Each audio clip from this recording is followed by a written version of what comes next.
When the first Cylon War came to an end and the Cylons disappeared behind the newly established Armistice Line, they fell into a 40-year period of concealment from their human creators. Across the decades, many theories were circulated regarding the Cylons' goals and capabilities in their new exile, with some postulating that a mighty Cylon war machine was being built, with the sole purpose of annihilating the 12 colonies once and for all. These theories were often dismissed by the colonial government, leaving the Cyranus system in a state of relaxed peacetime security and vulnerability, until the very moment that new and sophisticated Cylon warships hung in the skies over each of the 12 colonies. At a length of 1,895.97 meters and a width of 1,030.69 meters, the Cylon Basestars of the Second Cylon War present a unique and partially biomechanical space frame based around two massive triangular structures, laterally inverted and joined by a sturdy column at the vessel's center of mass. The colossal ships easily dwarf every class of Battlestar and conventional warship in service with the colonial fleet, but require surprisingly little manpower to operate, instead using a unique data stream fluid to allow a small command staff of humanoid Cylons to photoelectrically communicate with the ship's hybrid, an immobile sentient computer that controls the Basestar's every action.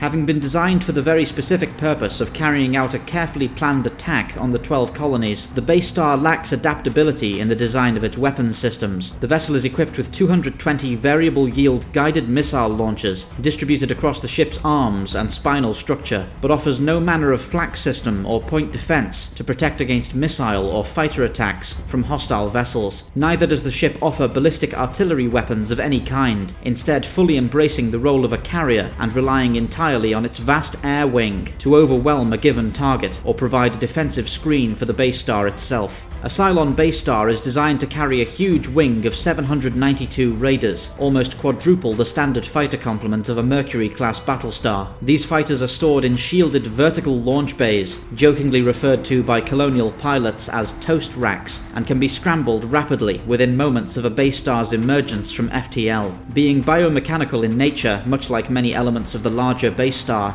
these raiders are able to endure massive amounts of G-force and inertial pressure, allowing them to outlast human pilots in complex maneuvers and traverse a battlefield at incredible speeds. The Basestar's standard raider complement is supplemented by a smaller contingent of heavy raiders, which serve as a delivery system for Centurion boarding parties, as well as an armoured shuttlecraft and general-purpose gunship. In keeping with traditional Cylon tactics, the Basestar is designed to serve as a platform for electronic warfare, with both the ship itself and each of its auxiliary craft being fully capable of launching hacking attacks on any networked computer system in range. Should access be achieved, these systems can be used to shut down the propulsion, weapons, and even life support of a target vessel, allowing entire fleets of warships to be rendered inert without firing a shot, though this manner of attack cannot be used against a vessel that does not employ networked computer systems, or one that has adapted its firewalls based on captured Cylon virus specifications. Though Basestars only carry moderate armor and cannot endure concentrated fire from large colonial vessels, the sophisticated organic resin used to construct their hull plating is uniquely capable of regenerating itself given an adequate break from combat, allowing a Basestar to repair not only minor hull breaches, but even major structural damage when given enough time. This feature, coupled with the ship's well-shielded and extremely long-range FTL drive, make withdrawing the vessel from a losing battle a simple process, ensuring that almost every Basestar that suffers a defeat can be redeployed within weeks. Given the nature of the mission they were designed for, Basestars are naturally capable of sustained orbital bombardment from high altitude. When engaged in a planetary siege, Basestars are able to rotate the two sections of their hull to form a tandem Y shape. This allows the craft to skim the upper atmosphere of a planet with a lower risk of heat damage. Once the vessel has achieved an optimal bombardment position, ship-to-surface MIRV nuclear warheads are launched, each able to bring multiple urban centers to total ruin in seconds. While the Basestar excels in the role of a fleet carrier and command ship, its extreme specialization causes it to suffer in its capacity as a mainstay warship. This shortcoming could be more reasonably attributed to lack of variation across the entire Cylon fleet during the Second Cylon War, as the Basestar serves as the only large combat vessel in use by the Cylons. This paradigm is undoubtedly a result of the basic nature of Cylon society, as their consensus-based command structure and absolute faith in their original invasion plan left them slow to adapt when forced to pursue the surviving colonial fleet.